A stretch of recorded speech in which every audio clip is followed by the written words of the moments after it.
aussi bien ancienne que moderne, et que vous avez ces deux casquettes en quelque sorte, apparemment, en tout cas, c'est prévu dans vos tuyaux, puisque vous envisagez peut-être faire une thèse de doctorat sur la situation de certaines croyances astrologiques à la Renaissance, etc. Bon. Je voudrais quand même revenir sur un premier point que vous avez abordé dans votre conférence. Vous avez dit à un moment donné, ça, vous n'avez pas développé, mais vous avez dit, dans l'histoire du zodiaque, il y avait certaines constellations comme celle du taureau, de l'aigle. Non, non, le taureau, le verseau et le scorpion. Alors voilà, je ne connais pas, ça m'intéresse beaucoup. Vous disiez que ces constellations-là sont encore plus anciennes que le reste, en quelque sorte. En fait, quand on prend les sources mésopotamiennes, on retrouve les représentations donc, de mémoire du taureau, du scorpion. Le scorpion était une énorme constellation dans le ciel de qui était divisée ensuite avec la balance. Qui a été divisée en plusieurs parties, notamment les pinces du scorpion qui deviennent la balance. Et puis l'essentiel, on voit bien que, comment dire, ce que je voulais dire, c'est qu'il y a des constellations qui précèdent de loin la notion même de zodiaque. Voilà, Et donc souvent on fait vraiment le lien entre les deux, mais en fait quand on regarde dans les textes, certaines constellations l'ont vraiment précédé, ce qui explique pour moi le fait que le scorpion sort énormément du zodiaque. Il y a des signes, je veux dire, descend très très loin. Oui, voilà. En fait, il déborde des 8 degrés et des 17 degrés. Très largement. Et pour moi, ça vient juste du fait qu'il le précédait et qu'il a été créé donc, indépendamment de la. Et ça, vous avez remarqué que ça concerne essentiellement 3 constellations. Alors, je ne sais plus, oui, je ne sais plus quelles sont les autres. Mais vous l'avez remarqué ou quelqu'un d'autre l'avait signalé? Enfin, quelle est votre bibliographie à ce sujet? Betza, moi je renvoie toujours, toujours vers Betza. Très bien. Bon, et enfin, je veux dire, oui, citez quand même l'ouvrage de Betza pour que nos auditeurs le sachent. J'ai beaucoup travaillé à partir d'un livre qui est une thèse en fait en histoire des sciences soutenue par Giuseppe Bezza, qui est décédé il y a quelques années, qui est donc une thèse en histoire des sciences sur l'origine de l'astrologie en Mésopotamie, en Grèce et en Égypte. Et en fait, l'idée c'était d'établir une bibliographie de tous les travaux des historiens jusqu'au moment de la thèse, qui a été soutenue en 2002. Et cette thèse, donc, c'est. 2002. Oui, je crois, à l'école des études, aux études sciences sociales, je crois. Alors, je ne sais plus exactement. Son directeur de recherche, c'était Monsieur Jean Dombre, qui est un historien des mathématiques. Oui, c'est vrai, je connais. Avec qui m'avait proposé aussi des projets, mais bon, on n'avait pas pu trouver des financements et tout ça.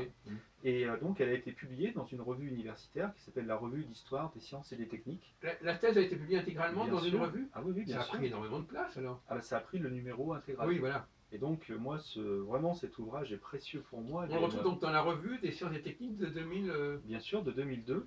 C'est édité chez Brepols. Oui, d'accord, c'est connu ça. Et donc, je ne sais pas si on peut encore se le procurer. Mais en plus, la thèse est téléchargeable sur Academia. C'est-à-dire qu'elle a été mise en ligne. Et donc, on peut la télécharger gratuitement. On l'a intégralement. Donc, moi, ce qui m'intéresse, effectivement, comme vous le savez, moi, je m'intéresse surtout à 4 constellations. Oui. À 4 étoiles fixes royales. Oui. Et donc, finalement, comme par hasard, 3 des 4 étoiles fixes royales se retrouvent dans les 3 constellations dont vous parlez. Ah oui, donc, ça apporte de l'eau à mon moulin. Oui, c'est dans ce sens-là, oui, d'accord.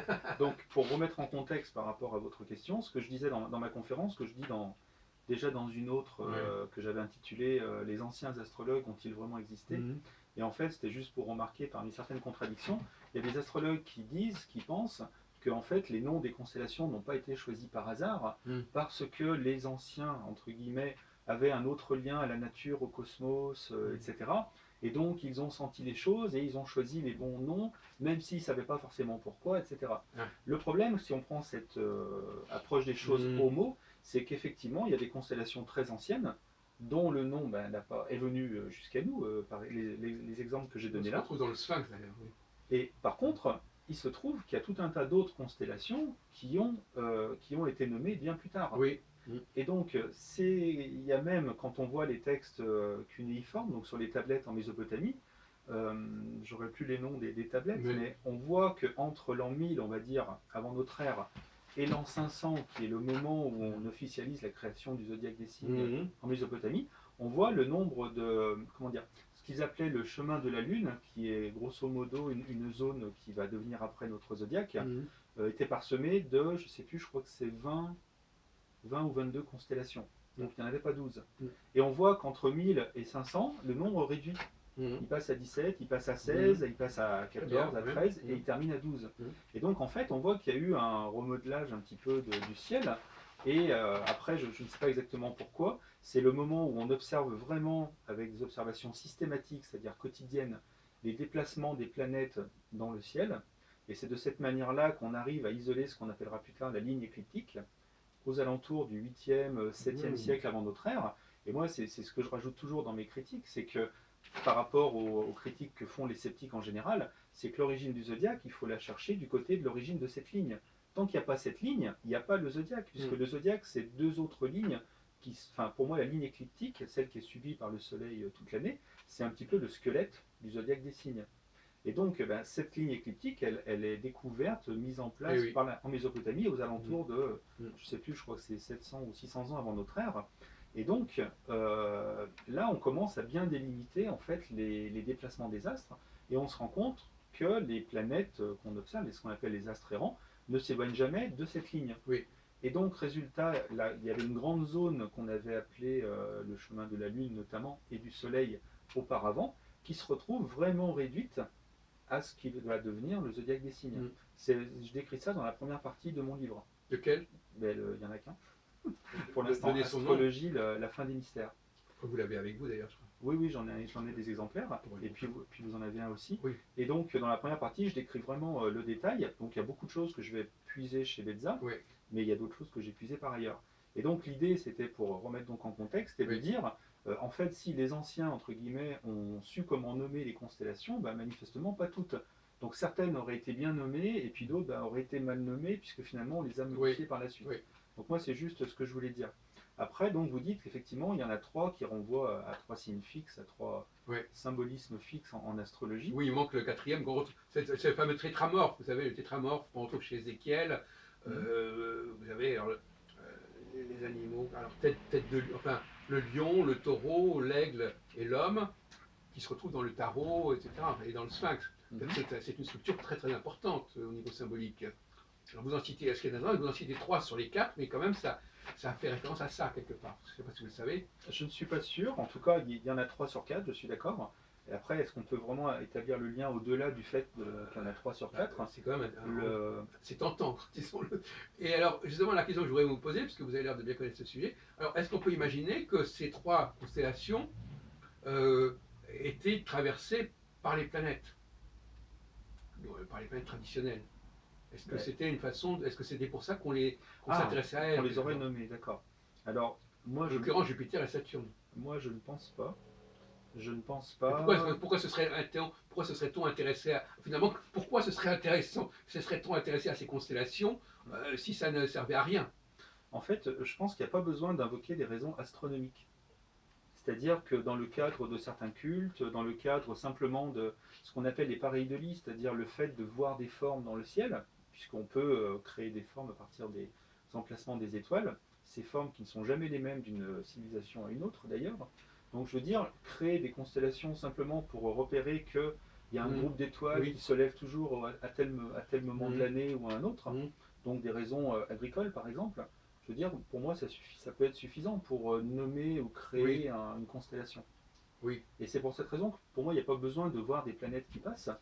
Et comment malgré tout, au bout du compte, elles vont quand même se retrouver autour de l'écliptique, ces 3 constellations. Oui, mais là, on parle de les premières observations. Non, mais après, en fin de parcours, c'est quand même ça qui va leur arriver. Oui, bien sûr. Donc si ça leur arrivait après, on pourrait peut-être supposer que qu'elles avaient leur raison d'être déjà à cause de ça. Oui, j'entends bien. En fait, le problème, c'est que là, on a au moins 1500 ans d'écart. Oui. Et donc, ça voudrait dire que pendant 1500 ans, on a parlé d'une chose sans la connaître. Et en fait, il n'y a pas besoin. Oui. En tout cas, c'est pour ça que je vous dis, ça m'a beaucoup intéressé. Bien sûr, parce qu'en effet, ça résonne dans mon travail. Je me dis, finalement, en effet, moi je crois beaucoup à une astrologie qui ne travaillait pas sur le zodiaque, mais qui travaillait avec quelques étoiles, qui correspondaient à ce qu'on appelle les points cardinaux. Enfin, vous savez que c'est une théorie d'étoiles fixes royales, c'est lié à la période, on relie ça aux Perses, 3000 ans, etc. Donc il y avait quand même une fonction de points cardinaux, quelque part, qui devaient jouer, et ces points cardinaux, qui ont pu, à un moment donné, finalement, alors c'est le problème de l'œuf et de la poule. ces points cardinaux, ces étoiles, qui se retrouvaient quand même assez éloignées l'une de l'autre, parce que ces constellations dont vous parlez, elles ne sont pas au même endroit. Bah oui. Elles se répartissent largement dans le ciel. Bah oui, quasiment tous les 90 Donc degrés. il y a une volonté quand même quelque part de structurer le ciel. On parlait tout à l'heure dans une conversation Ben moi, de cette division en quatre. Quelque part, on pourrait penser que c'était une tentative de structurer le ciel de façon quaternaire. Alors vous voyez, moi je vous dis juste que les 3 constellations existaient. Mm. J'en dis pas plus. Non, non, mais d'accord. Et Après, on pourrait, voilà, moi, je vais envisager que reprendre le peut-être, problème de ce que dit bien sûr. Betza, mais apparemment, parce qu'effectivement, donc apparemment, pourquoi ces 3 constellations Est-ce que c'était une volonté de pourquoi à cet endroit-là Pourquoi elle voulait Alors pour moi, enfin de moi ça m'arrange. Effectivement, je pense que je crois beaucoup à une astrologie pré-zodiacale où il n'y a même pas de pression des équinoxes, il y a simplement des rapports entre planètes et étoiles. Mhm. Et ça ne varie pas du tout d'après les équinoxes et les solstices. En fait, tous les présages qu'on retrouve sur les tablettes cunéiformes ne sont que des interprétations de passages de planètes près d'étoiles. Ah. Il n'y a que ça dedans. Ça commence comme ça au départ. Et l'idée au départ, c'est ce qu'on en parlait un tout petit peu à la fin de la conférence avec quelqu'un du public, c'est qu'en fait, au début, on ne théorise pas les mouvements des astres. Parce qu'au début, comment dire, moi c'est vraiment ce qui m'avait étonné il y a une dizaine d'années vraiment en réfléchissant sur ces questions-là, c'est qu'en fait, les mouvements des astres ne sont pas prévisibles au départ. Ouais. On n'imagine même pas qu'ils puissent l'être. Parce qu'en fait, ils sont errants. Premièrement, ils sont errants. On ne comprend pas pourquoi des fois ils reculent, ils repartent. Oui, mais enfin, ils sont errants parce que par rapport au fixe. Ils ne Et- sont pas uniquement errants parce on ne sait pas comment ils vont. Oui, mais je dirais c'est même pas le problème. C'est qu'en fait, on pense que ce sont les dieux qui transmettent des messages aux hommes par le biais de ces astres errants. Et donc, si c'est bien le cas, les dieux vont se positionner par rapport à l'actualité, on va dire, sur Terre. Et il n'y a pas besoin d'une régularité. Et éventuellement, je veux dire, les dieux répondent bien ce qu'ils veulent par rapport à ce qu'on pourrait même leur demander. Et donc, il n'y a pas besoin de se dire qu'il va y avoir des régularités, parce qu'au contraire, ça reviendrait à contraindre les dieux. Et donc, quand on va comprendre cette régularité, on est là dans le début du premier millénaire avant notre ère, là, vraiment, ça va changer les choses. Et là, d'après ce que j'avais lu toujours chez Betza, il y a un moment où on commence à poser la question d'une influence. À ce moment-là. Parce qu'on commence à se dire, au moment où on comprend vraiment que tous les mouvements sont prévisibles, il y a un moment où on arrive à vraiment à le comprendre et à l'établir, dans ces cas-là, on ne peut plus considérer que les dieux viennent répondre à des questions, puisque les dates sont déjà prédéfinies. Oui, oui. Et là, on arrive justement épistémologiquement à de nouveaux questionnements. Mais auparavant, ce n'était pas le cas. Et c'est pour ça que moi j'aimais bien écrire ça sur mon vieux site internet. Un présage, l'astrologie et la raison, qui depuis est mort. Oui. Un présage, ce n'est pas une prévision. C'est pas du tout la même chose. Et des prévisions, on ne peut pas en faire tant qu'on ne connaît pas les mouvements des astres. Bien sûr. Bon, il y a le Soleil et la Lune dont on arrive à prévoir à peu près, et encore. Mais sinon, pour les planètes, ça sera très tardif. Et donc, il y a un énorme temps entre le moment où on comprend cela, on va dire vers 800, 700, 600 avant notre ère, et les premières traces d'observation qu'on a. Donc moi, celle que je retiens, c'est les levées de Vénus, donc c'est 18 siècles avant notre ère, et il semble que depuis, on en a trouvé d'autres qui seraient un peu plus anciens, mais je ne sais pas trop. Mais par contre, ça reste très rudimentaire en termes d'astronomie. On est très très loin de la complexité qu'on aura plus tard. Oui. Oui, mais au contraire, c'est très bien comme ça. Je ne cherche pas une astrologie complexe, une astronomie complexe. Je voudrais revenir sur une autre question qu'on a abordée l'autre jour, à savoir le problème des curseurs. On parlait des luminaires. Les luminaires,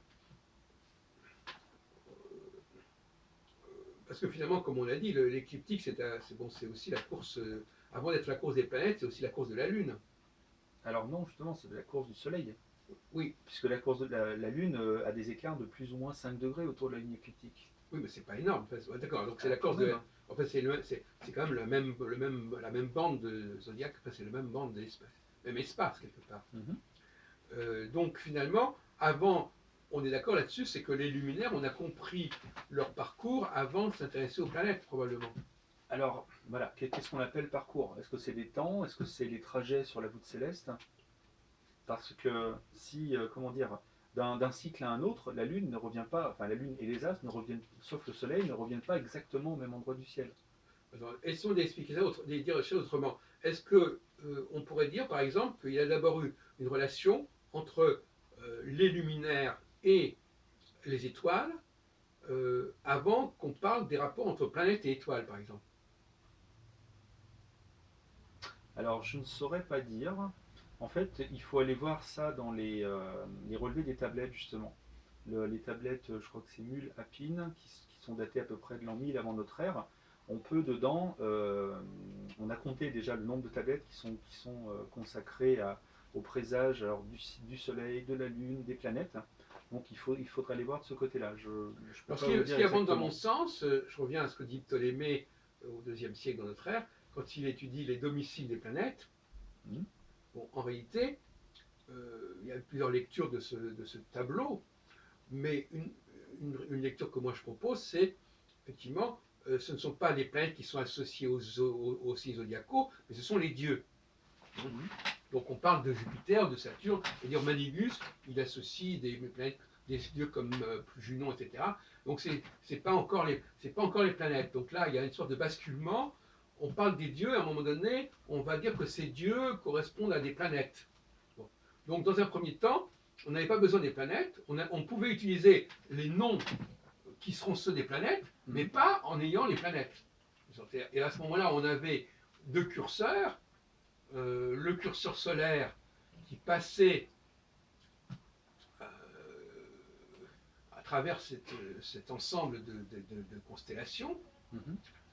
Et si chaque constellation était associée à un dieu, hein, bon, pour nous astrologues, le dieu c'est forcément une planète, mais initialement c'était pas forcément une planète. Mhm. Donc effectivement, il y avait une tonalité martienne ou jupitérienne ou vénusienne selon l'endroit, selon le signe zodiacal ou selon la constellation zodiacale. Et à ce moment-là, on a bien. Et en fin de compte, à mon avis, le dispositif même des domiciles et exaltations des planètes ne renvoyait, on appelle ça comme ça, mais en réalité, ça ne concernait pas les planètes, ça concernait le passage du Soleil et de la Lune, ou du Soleil et de la Lune, ou de la Lune, sur ces constellations qui étaient elles-mêmes associées à des dieux, à des divinités.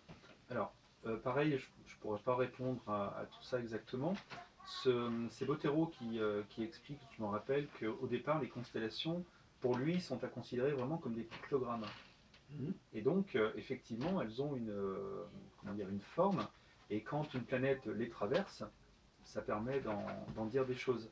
Mais je pense effectivement qu'il doit y avoir des dieux pour les constellations. Je serais incapable de dire lesquels, d'autant plus que ça peut peut-être varier au fil des siècles, puisque en Mésopotamie, ce n'est pas Oui. toujours la même région C'est la différence qui entre ce que domine dit, l'Empire. Manilius et ce que dit Ptolémée à un siècle d'écart. Hmm. Si vous lisez le poème astronomique de Manilius, on voit bien qu'il fait appel à des divinités qui ne sont pas du tout celles des astronomes. D'accord. La deuxième chose, je ne suis pas sûr qu'on interprète comment dire, les déplacements du Soleil.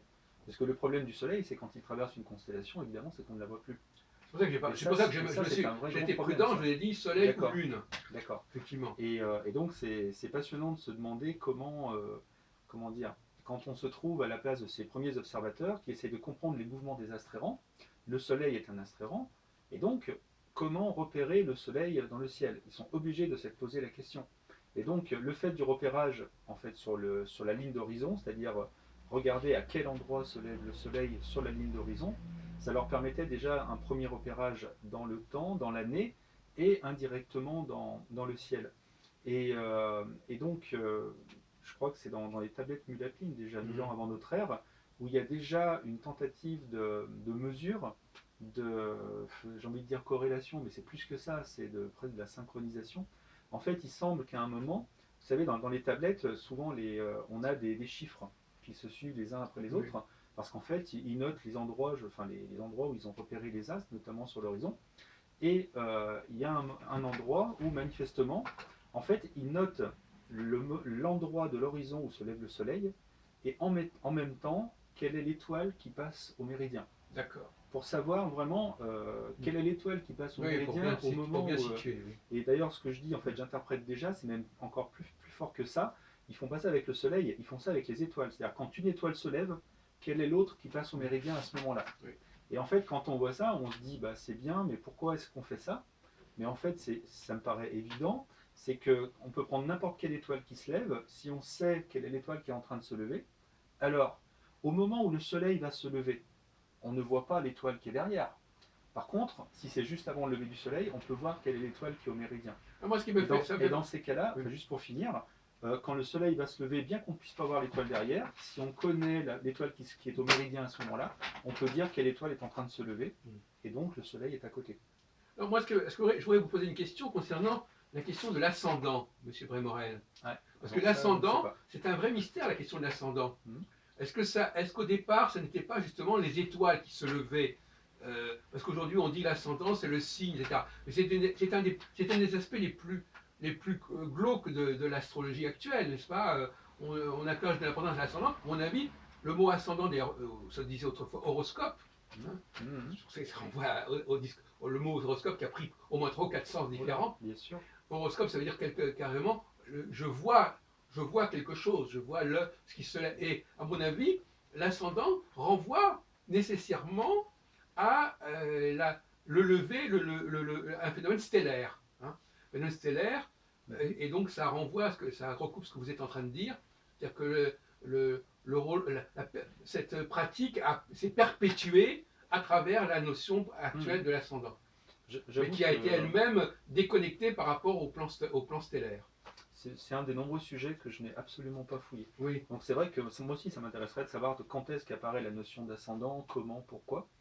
Mais enfin, ça, j'avoue que j'ai apparemment, moi j'ai une fonction, moi j'essaie d'être logique, d'être cohérent. Ah. Si cette notion d'ascendant, elle ne fait sens, elle ne s'articule clairement que dans une perspective de quelque chose qu'on pouvait voir en train de se lever. Or, comme il y a beaucoup plus d'étoiles que de planètes, ça fait sens. C'est-à-dire qu'il y avait toujours quelque part une étoile qui était là. Alors qu'une planète, il n'y en a pas toujours. Et les astrologues sont souvent un peu le bec dans l'eau à cause de ça, parce qu'ils n'ont pas beaucoup de planètes, et par conséquent, dans bien des cas, moi par exemple, j'ai un ascendant où il n'y a pas de planète, pour dire la vérité. Et donc, si vous voulez, bon, qu'est-ce que ça veut dire Bon, et qu'est-ce que vous pensez, Prémorel, de cette désaffection, justement, des astrologues pour les étoiles? Qu'est-ce que ça signifie pour vous? Que les astrologues ne veulent plus entendre parler. C'était à une époque, encore dans les années 50, on plaçait plus ou moins l'étoile fixe dans le thème, et puis finalement, on a considéré que c'était beaucoup plus sage de carrément s'en passer. Il y a certainement des bonnes raisons à ça. Ça permet de dire on ne va pas s'intéresser aux étoiles parce qu'elles ne font pas partie du système solaire, etc. etc. Voilà. Moi, j'ai plusieurs sentiments là-dessus. J'ai pas pareil, j'ai pas étudié quoi que ce soit là-dessus.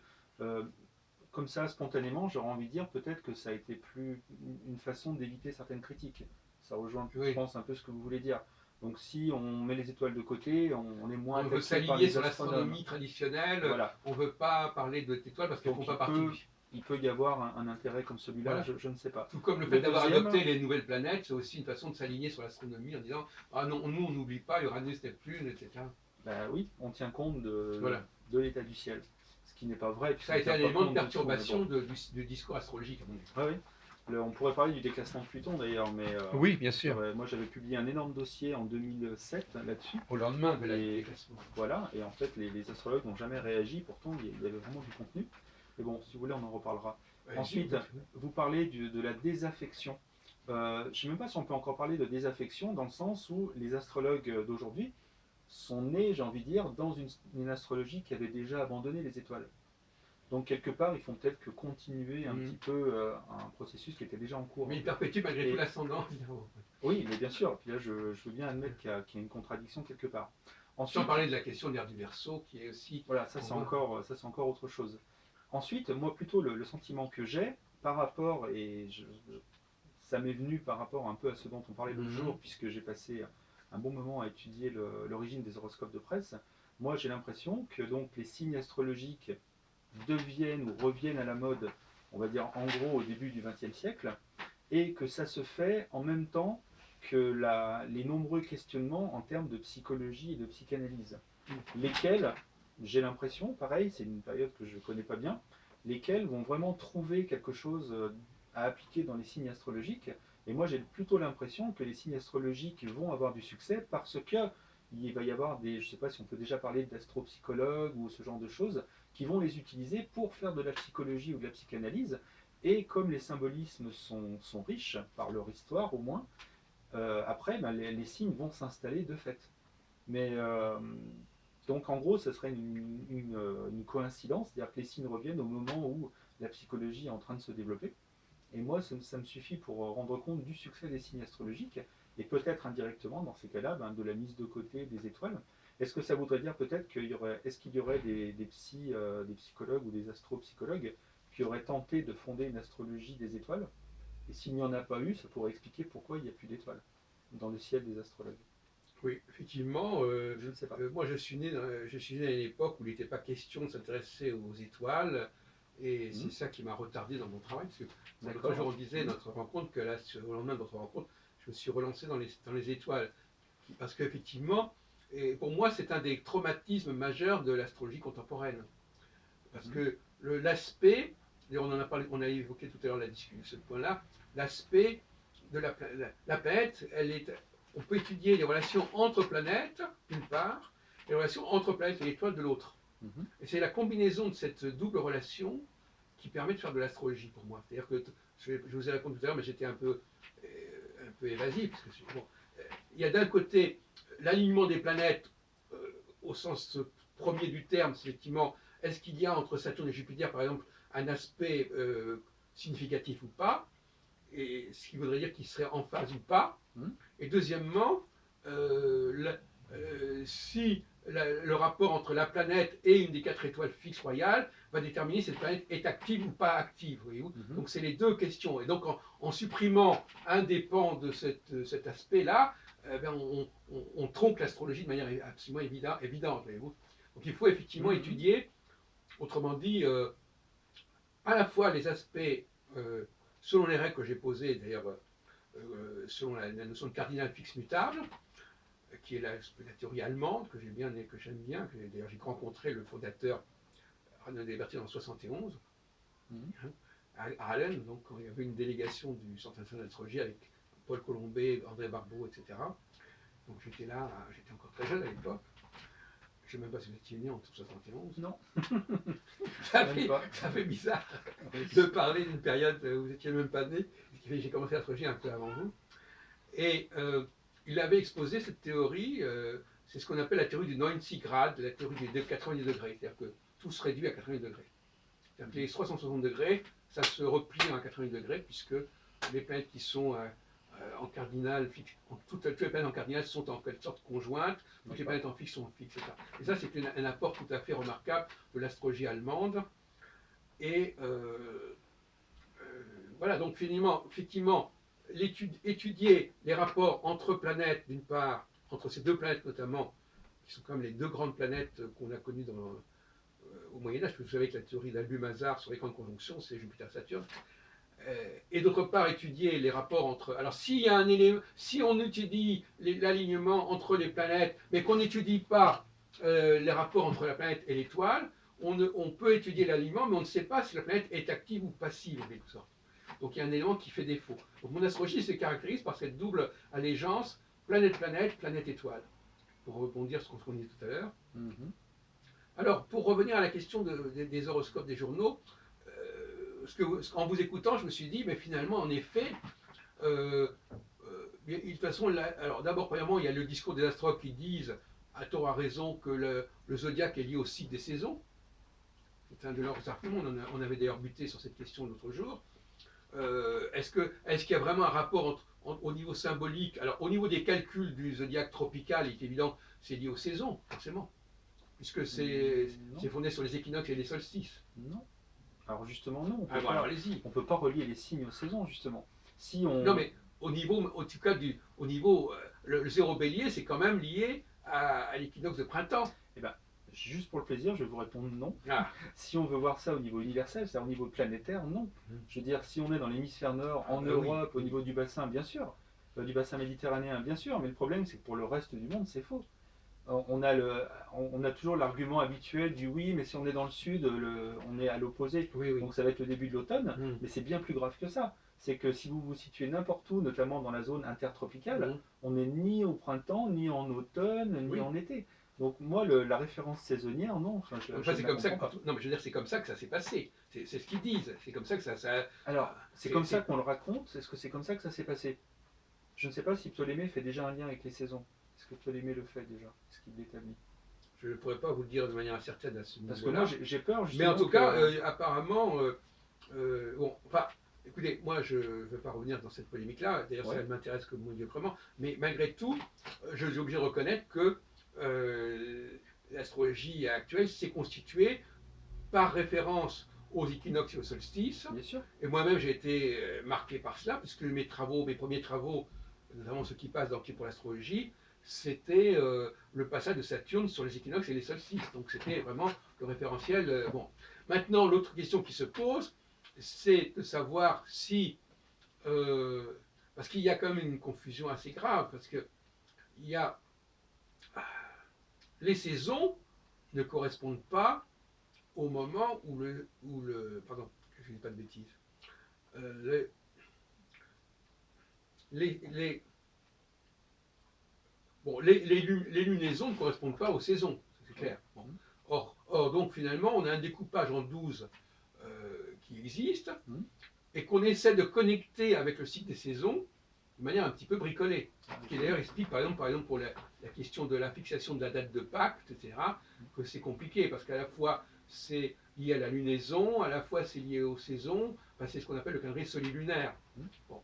Mais donc l'astrologie, elle est un peu dans cette ambiguïté. Elle veut à la fois se fonder, bien qu'elle, généralement, aujourd'hui, les astrologues se foutent complètement des conjonctions Soleil-Lune.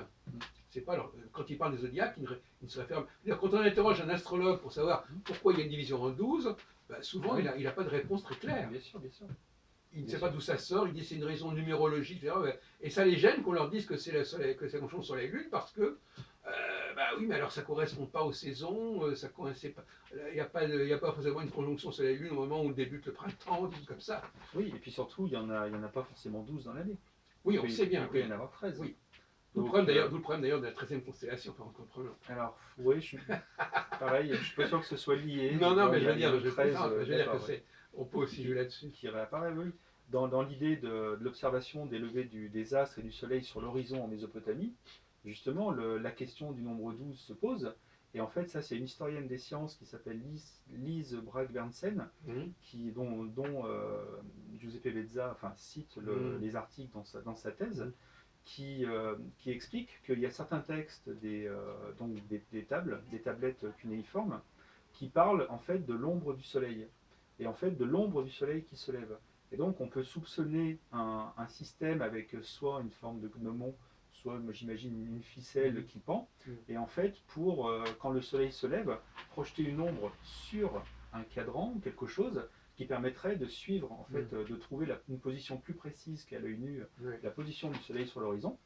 Et en partant de là, si on suit vraiment les levées du soleil toute l'année entre le nord-est et le sud-est, il semble que c'est ce qui s'est passé. Les signes sont numérotés sur ces tablettes. Ah oui. Il y a le 1, le 2, le 3, etc. Ah oui, ah oui, ah oui. Alors je ne sais plus par contre d'où ça part, si ça part du solstice ou de l'équinoxe. Bon, je ne sais plus.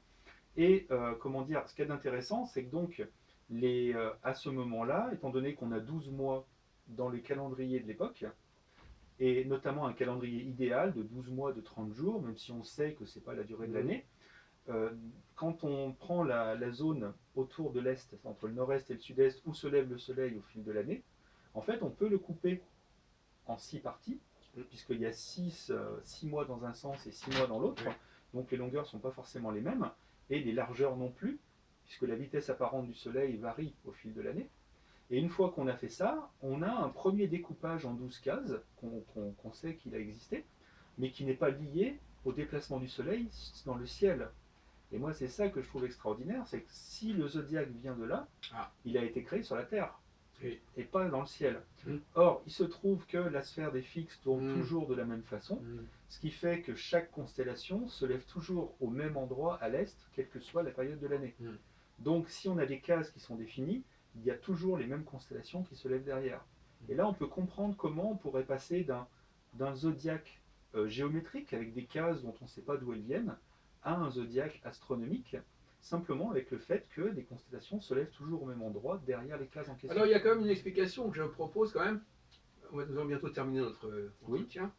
Là, c'est la question de, on en avait parlé, c'est-à-dire simplement, on se sert d'une certaine iconographie parce qu'il faut bien se servir de quelque chose. C'est-à-dire voilà, les astronomes utilisent des noms de planètes parce qu'il faut bien il faut bien les appeler et ça n'engage à rien. On donne des noms aux divisions en 12, empruntés à telle et telle iconographie, et ça ne va pas plus loin. Et le problème des astrologues, c'est qu'ils disent, puisqu'on a appelé les planètes comme ça, et puisqu'on a appelé les signes comme ça veut dire qu'il faut vraiment fonder une astrologie tropicaliste, voyez-vous. Alors qu'en fait, non, ça peut être simplement un emprunt qui ne va pas plus loin, et ça risque de brouiller les pistes, parce qu'on dit, puisqu'ils ont emprunté ça, c'est qu'ils y croyaient, ils croyaient que c'était ça qui était important. Non, ils ont pu emprunter cela parce qu'il fallait bien trouver par usage. Par un usage, un usage qui était en place. Un consensus, et ça ne va pas plus loin. Bien sûr, bien sûr. Moi, ça me rappelle un vieil article que j'avais publié dans la lettre des astrologues de la Fédération des astrologues francophones. Bien. Donc moi, j'étais là-bas entre 2003 et 2010 à peu près. Et donc, un article que j'avais publié, que j'avais appelé « Le dogmatisme des symboles astrologiques ». En posant la question, en me disant, déjà par rapport à ces réflexions vis-à-vis de Bedza, en fait, ce qu'on peut, je pense, admettre maintenant, c'est que le zodiaque des signes a été créé en Mésopotamie, pour des raisons d'observation, etc., qu'il a été récupéré en Grèce, et c'est en Grèce que les astrologues de l'époque ont commencé à fonder l'astrologie qu'on connaît. Et quand est-ce qu'ils ont été reliés aux constellations, à votre avis, alors Je dirais entre les deux. Donc il y aurait d'abord eu un zodiaque tropicaliste. C'est pas évident, c'est pas évident. Parce que moi, je ne sais pas, je vous écoute. Non, mais j'entends bien, je vous réponds. Au début, on a ce qu'on appelle le chemin de la Lune. Oui, c'est-à-dire une zone qui est bien plus large, et donc c'est pas un zodiaque. En fait, il y a des tas de constellations dedans. Après, la zone se rétrécit quand on découvre la ligne écliptique, et donc là, on a une zone qui est beaucoup plus précise. Et entre les deux, il y a ces cases qui sont posées sur l'horizon. Donc, je ne suis pas sûr qu'on sache exactement quand est-ce qu'on a... Moi, je crois à une forme de syncrétisme, M. Brémorel. C'est-à-dire, je pense qu'on a d'un côté les fameuses constellations dont on parlait tout au début, notamment Lion. Donc, certaines qui sont anciennes, et puis d'autres qui vont être plus récentes. Et puis, récentes. par ailleurs, qui sont fondés sur d'autres critères. On pourrait dire qu'il y a une symbolique, une typologie liée au lion. Et puis, d'autre part, ce fameux zodiaque, cette fameuse système de référence, plus ou moins, aux activités saisonnières, par exemple. Je ne parle pas des saisons autrement, mais des activités saisonnières, qu'est-ce qu'on fait au mois de mars, qu'est-ce qu'on fait au mois d'avril. Et on aurait fait un mélange entre ces deux formes d'iconographie. C'est-à-dire qu'on aurait mélangé une tradition qu'on retrouve d'ailleurs chez Ézéchiel, qu'on trouve dans toute la Bible, autour du Sphinx, etc., autour de 3 ou 4 constellations. Le côté, un autre système qui serait fondé par exemple sur le 8, si on pourrait dire, en quelque sorte, et on aurait amalgamé les deux systèmes pour faire le zodiaque actuel. Je parle de syncrétisme. Donc il y aurait eu une réponse qui serait entre les deux, c'est-à-dire qu'il y aurait eu un premier zodiaque ou un premier référentiel stellaire qui n'aurait pas eu besoin des 12 signes, qui n'aurait pas besoin d'une division en 12, c'est ce que je pense. Et puis après, il y aurait une division en 12 qui serait apparue et qui finalement, au moins 8, en tout cas, il se serait amalgamé pour faire ce qu'on appelle le zodiaque actuel. Ce qui fait que par exemple le signe du lion, par exemple, est un signe qu'on ne trouve pas dans les activités mensuelles de nos sociétés, par exemple, et qui appartient justement à cette première génération zodiacale qui a d'autres critères que cela. De même que pourquoi l'aigle a-t-il été remplacé par le scorpion, enfin il y a des tas de questions de ce genre, qu'a abordé d'ailleurs Volgin, le symbolisme de l'aigle. Voilà, donc on va s'arrêter là. Oui, pourquoi dites-vous, ce que je ne connais pas ça, le fait que l'aigle aurait été remplacé par le scorpion? Parce que ça, c'est ce qui est connu, en fait, c'est ce qu'on dit généralement.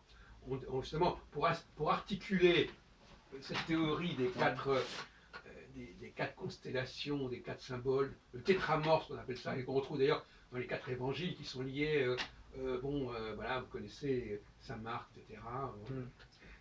Pour relier ce premier panneau de choses avec le symbolisme zodiacal actuel, on a dit finalement, oui, l'aigle est devenu le scorpion.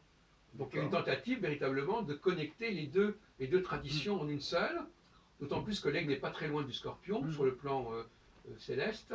Alors justement, donc moi j'ai 3 choses à vous dire.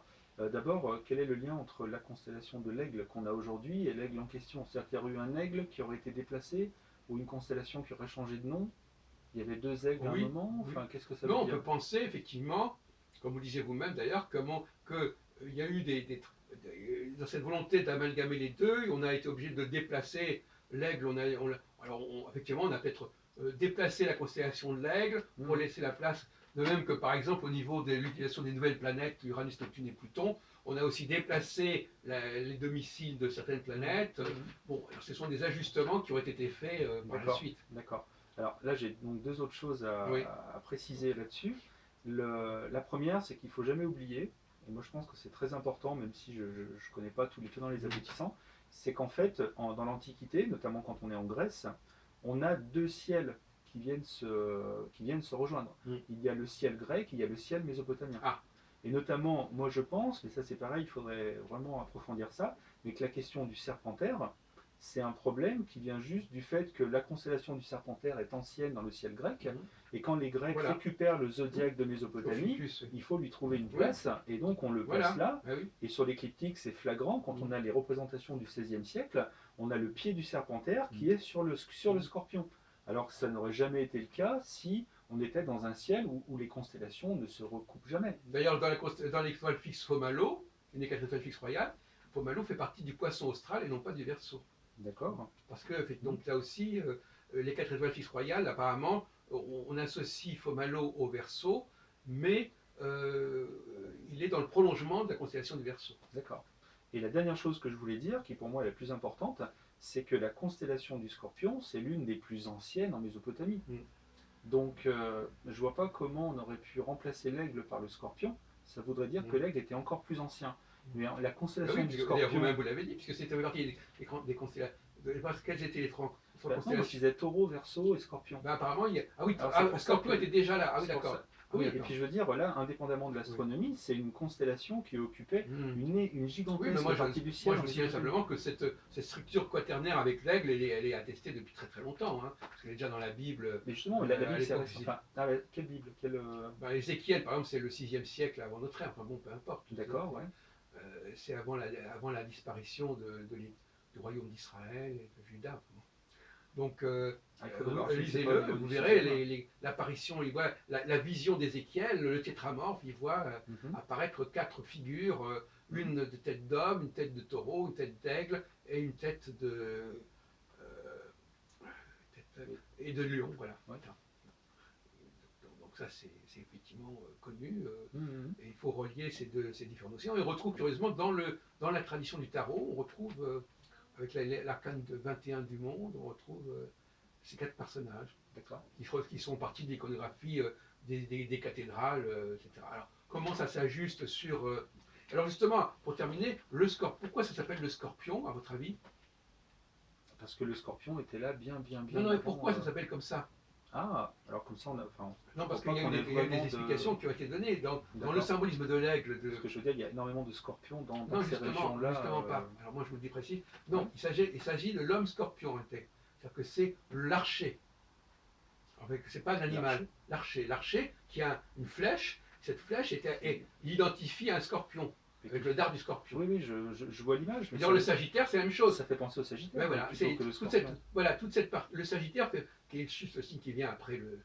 C'est l'archer, c'est Hercule. Enfin, je lance encore cette idée-là, mais je veux dire que c'est connu que quelque part, ça n'est pas vraiment un animal. C'est l'homme qui vise avec son arc, et ça va faire disparaître D'ailleurs, quand on parle des rapports saisonniers, ça ne marche pas. Si vous regardez les Trérigeoires du duc de Berry, vous voyez par exemple qu'il y a le porc. Le porc. Le porc qui est un animal fondamental, qui est récurrent dans les périodes de novembre-décembre. Vous savez, d'ailleurs, c'est à ce moment-là qu'on tue le porc. Et pourquoi ça a disparu du zodiaque? C'est la question qui se pose. N'est-ce pas? Est-ce que c'est pour des raisons religieuses, parce que le porc est interdit dans les religions sémitiques, etc.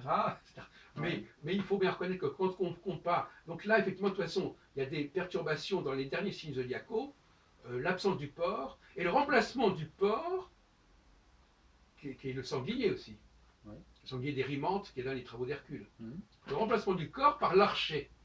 C'est-à-dire qu'au lieu de représenter l'animal qui est visé par l'archer, on représente l'archer. Mais quand est-ce que le porc intègre le zodiaque?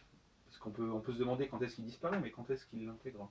Ou est-ce qu'il ne l'est que finalement dans une certaine région de France Non, mais là aussi, je suis d'accord avec vous. Le problème est que quand on regarde la source du zodiaque, on voit qu'il y a des correspondances entre le symbolisme zodiacal et l'iconographie de représentation des activités, mais que ça ne fonctionne plus avec les derniers signes zodiacaux.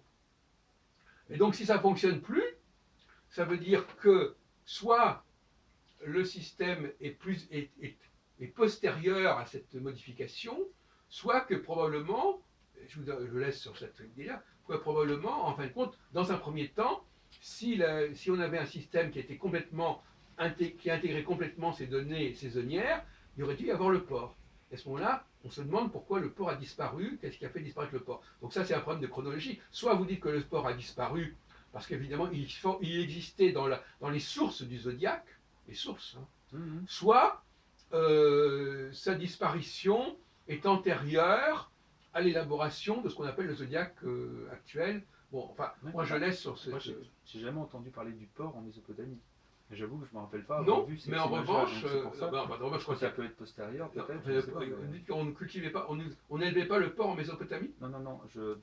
Dans les textes toujours de Belza et d'autres, Voilà. je veux dire, quand on parle d'astronomie, du Voilà. ciel, des constellations, le porc, j'avoue que j'en ai jamais entendu parler. Oui, mais néanmoins, si on veut essayer de comprendre, en tant qu'historien du zodiaque, hein, bon, si on veut comprendre la genèse du zodiaque, on est obligé de se référer à ce qui le sous-tend. Oui. Et effectivement, il y a le dispositif des activités mensuelles au cours de l'année qui inclut le porc. Et à la place du porc, on n'a même pas un animal, on a l'archer.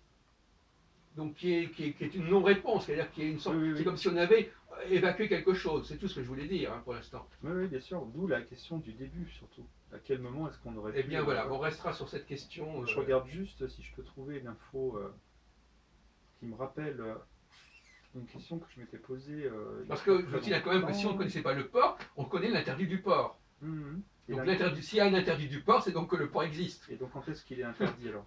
Comment? Il est interdit chez les Hébreux, hein, il est interdit chez les Hébreux, il est interdit après chez les musulmans. C'est-à-dire que c'est connu, ça, l'interdit du porc. D'accord. Bon, et il y a tout un sujet. Donc ça ne veut pas dire que le porc n'existe pas. Il est rejeté, mais il existe. Et d'ailleurs, je pense que c'est lié à Adonis aussi. Enfin, il y a un culte du porc qui a probablement été rejeté. Et c'est parce que le culte du porc a été rejeté que ça a perturbé le fonctionnement zodiacal. Voilà. Ah bah alors, je ne sais pas. Effectivement, la domestication du porc remonte à très loin dans le temps. Donc merci de cet entretien. Eh ben, merci à vous pour ces échanges. Oui, je crois qu'on a vu les deux pôles, hein, le pôle épistémologique, le pôle historique, qui sont chez vous complémentaires. Très bien. À bientôt peut-être. Oui.